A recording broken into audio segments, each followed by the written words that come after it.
It's September 1913. Over 800 years have passed since the British first occupied Ireland, my island.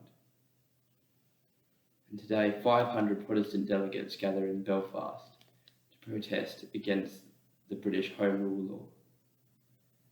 A law guaranteeing Irish independence, but restricting the Irish government's control over national defence and the police force. Just another British colony. A further 12,000 take to the streets of Ulster in 2 days in huge protests. Despite their best efforts, the Home Rule Law was passed in 1914, sealing the fate for Irish independence for years to come.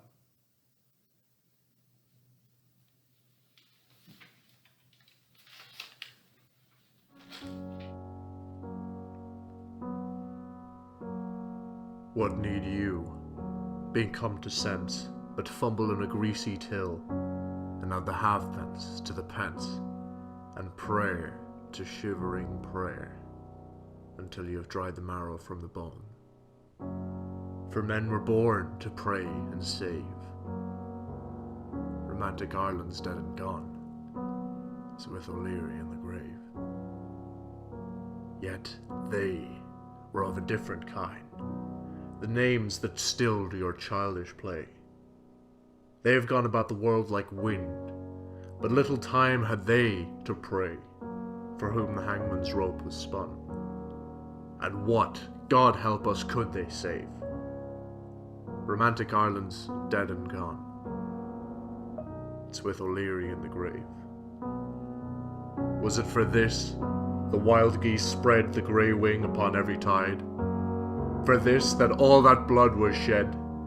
For this Edward Fitzgerald died, and Robert Emmet, and Wolfe Tone?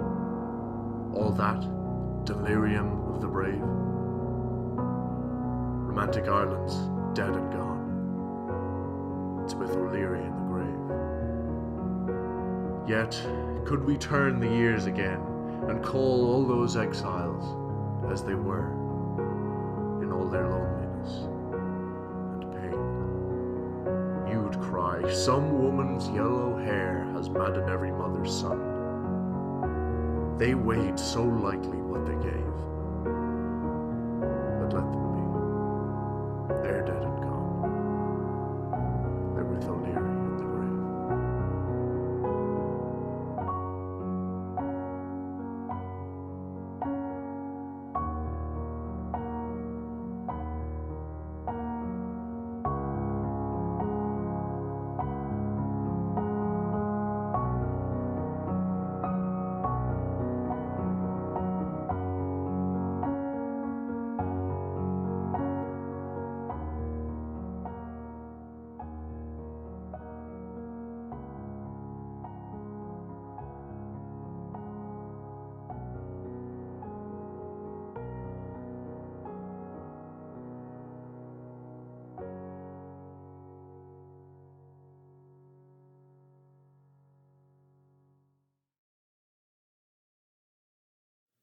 William Butler Yeats encapsulates the frustration and bitter sentiment of the Irish people towards the failure of true independence.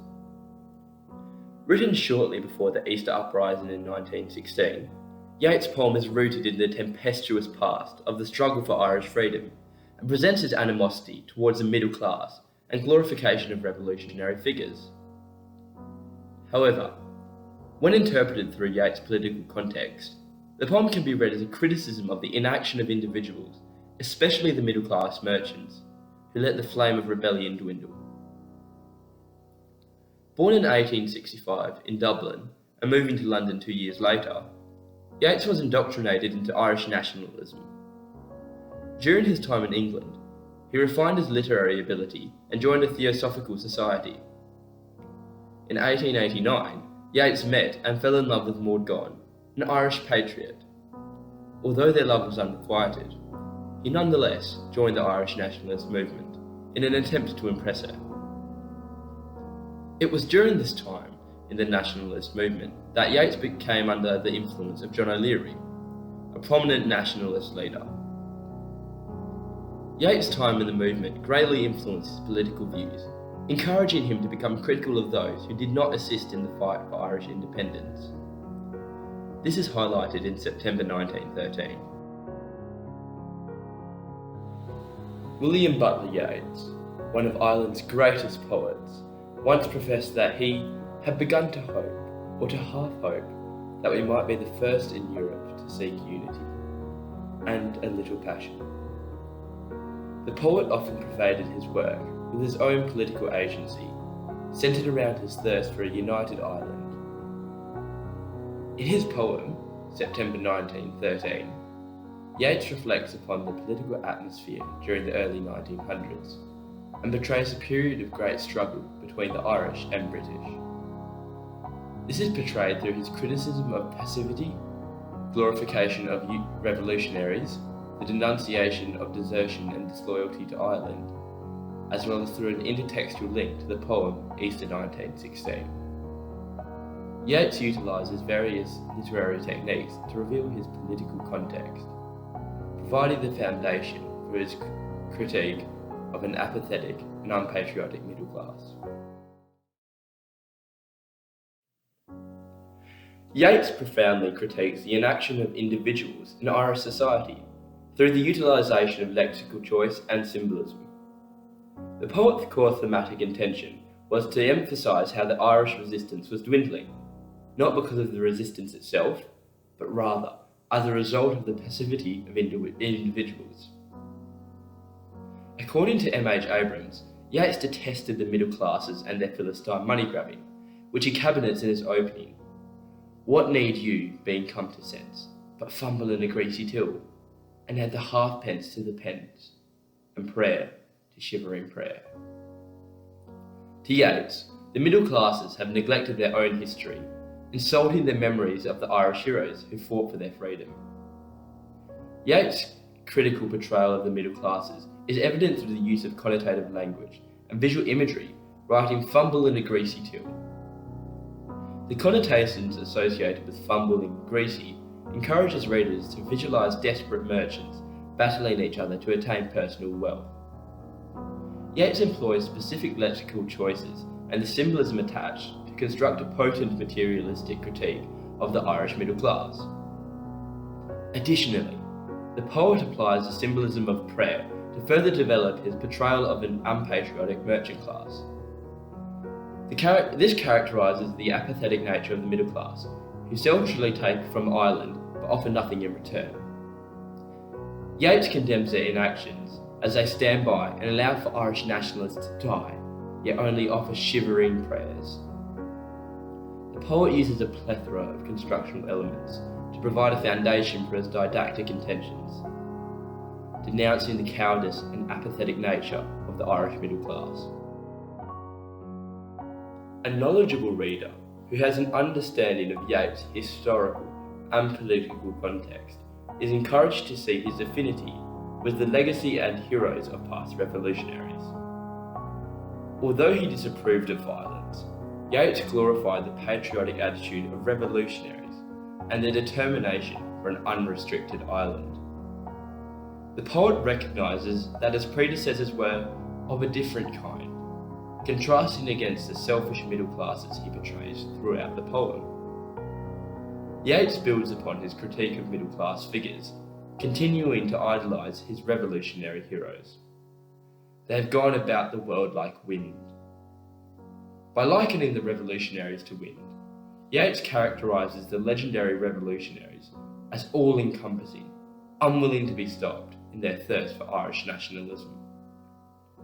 The poet uses symbolism in wind to inspire readers to view their transcendental nature of past revolutionaries, who provide a stark contrast to the material and unpatriotic culture that underpins Yeats' Ireland.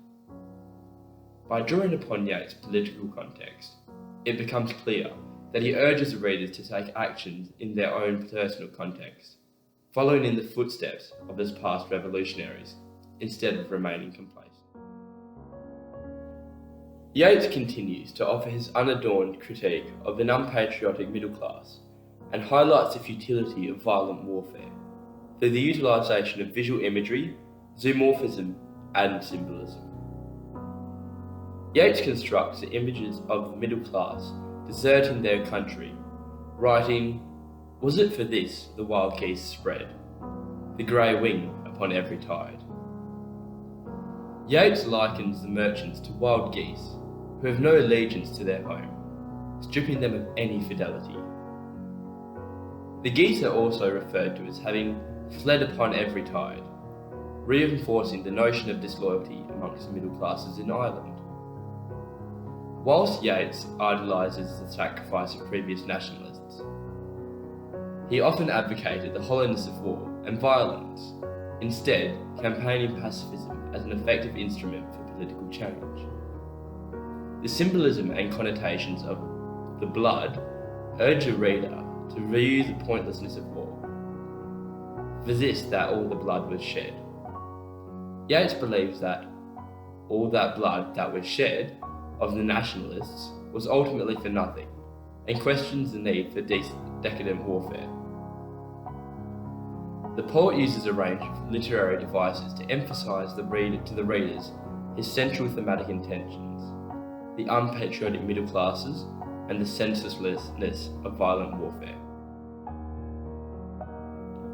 Readers can draw a parallel to Yeats' Easter 1916, where he also uses various literary techniques to reinforce the inaction of the middle class. Yeats reinforces his core idea of the apathetic nature of middle-class Ireland through the use of symbolism and archetypes. The poet refers to the actions of the middle class during the uprising as polite, meaningless words. This suggests to readers that Yeats did not believe the dialogue of the middle class held any merit, as their meaningless words continued to be passive in their support towards the revolutionaries, and equally, nationalist Ireland. Similarly, in September 1913, Yeats portrays the inaction of the middle class through the Shivering Prayer. He continues to denounce the foolishness of the middle class by alluding to the archetype of the jester, being certain that they and I but lived where motley is worn. The lexical choice of motley and the symbolism attached is representative of a jester, a foolish person, which he attributes to the middle class. This is a clear example of the Jungian archetype of the jester, as they do not seek to solve the problem, the outcome rarely matters to them, as noted by Carl Jung. Through utilising symbolism and archetypes, Yeats conveys the thoughtless nature of Ireland's middle class. He utilises constructional elements to develop analogous criticism of foolishness and apathy of the Irish middle classes across most of his notable works. William Butler Yeats, September 1913, is a conglomerate of his own political views, as well as Ireland's struggle to become an independent country. The text criticises the passivity of the Irish middle class towards the idea of an independent Ireland, as they leave the fire of rebellion to dwindle. Through his use of constructional elements, Yeats has portrayed his criticism of the inaction of the middle class, the heroics of the past revolutionaries, the cowardice of the bourgeoisie, and the decaying state of the nationalist movement. Readers can also draw a parallel to Yeats' Easter 1916, which reinforces his political belief of the inactivity of the Irish merchants. Yeats has employed a plethora of constructional elements to reflect his own political ideals, namely, his criticism of an apathetic Irish middle class in the wake of the nationalist movement.